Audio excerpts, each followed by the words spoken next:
안녕하세요. 가지급금과 이익잉여금의 해결 방법 5분 특강 강의 조남철 세무사입니다. 저는 현재 종로에서 두드림 세무회계 컨설팅을 운영 중에 있습니다. 자, 이번 시간에는 이익잉여금의 누적 리스크에 대해서 말씀드리도록 하겠습니다. 제가 지금까지의 그 강의 촬영 중에 3번, 4번 정도 말씀을 드린 것 같습니다. 이익잉여금이 늘어나게 되면 어떠한 불이익이 있는지 그 부분에 대해서 다시 한번 구체적으로 알아보는 시간을 갖도록 하겠습니다.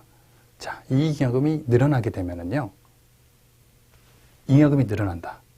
그러면 자기 자본이 늘어나는 것이고요. 자기 자본이라는 것은 순자산의 구성 항목이기 때문에 순자산이 또 늘어납니다. 순자산이 늘어나게 되면은 주식 가치가 증가하기 때문에 주식 가치가 늘어나고요. 주식 가치가 증가하게 되면 주식 수를 곱하게 된 기업 가치 자체가 전반적으로 올라가게 됩니다. 만약에 아버지가 100% 가지고 있는 회사의 주식을 전부 받는 경우 그 회사의 주식을, 기업을 통째로 받는 거기 때문에 관련된 세금, 아버지가 돌아가셨으면 상속세, 돌아가시 이전이다 그러면 증여세, 그리고 실제적으로 대가를 일부 지급했다 그러면 양도세가 되고요. 그 다음에 아버지가 주식을 가지고 계시다가 주식을 소각을 했다 그러면은 의제배당이라는 세금이 나올 수가 있습니다.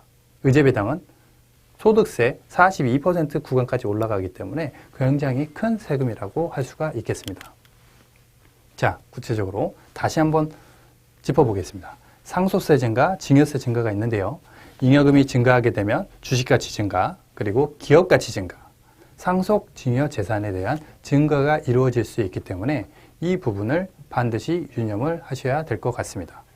그리고 양도세 증가, 말씀드린 대로 주식 이동이 회사의 사유 또는 개인적인 사유 또는 동업자라든지 그 다음에 다른 직원들에게 주식을 양도하는 경우에 특수관계가 형성이 될 가능성이 높기 때문에 이 부분에 대해서 반드시 시가로 양도를 해야 되는데요. 시가로 양도하게 되면 당초에 액면가라든지 취득가 자체와 갭이 발생되기 때문에 그 갭에 대해서 20%, 지방세 2%, 증권거래세 0.5%, 22.5%의 세금을 부담을 해야 되는 부분이 있기 때문에 잉여금이 늘어나면 위험하다는 것이죠. 주식가치가 높아지기 때문에요. 그리고 소득세 증가, 다시 한번 말씀드리지만 의제배당이라는 세금 자체를 간과하는 대표님들 또는 자문해 주시는 컨설턴트, 세무 대리인들이 많습니다.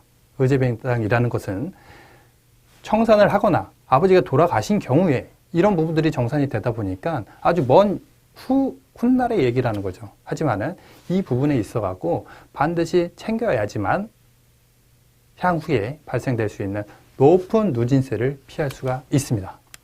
자, 이런 경우 어떻게 처리를 해야 될까요?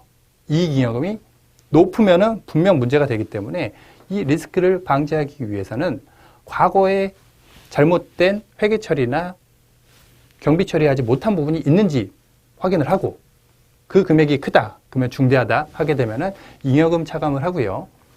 그 금액이 크지 않고 경미하다 하면은 단기에 영업의 비용 처리를 해서 감소시킬 수가 있습니다. 자, 이익잉여금의 누적 리스크 다시 한번 말씀을 드렸고요. 다음 시간에는 이익잉여금의 해결 방법에 대해서 알아보도록 하겠습니다. 5분 특강 강의 조남철 세무사였습니다. 감사합니다.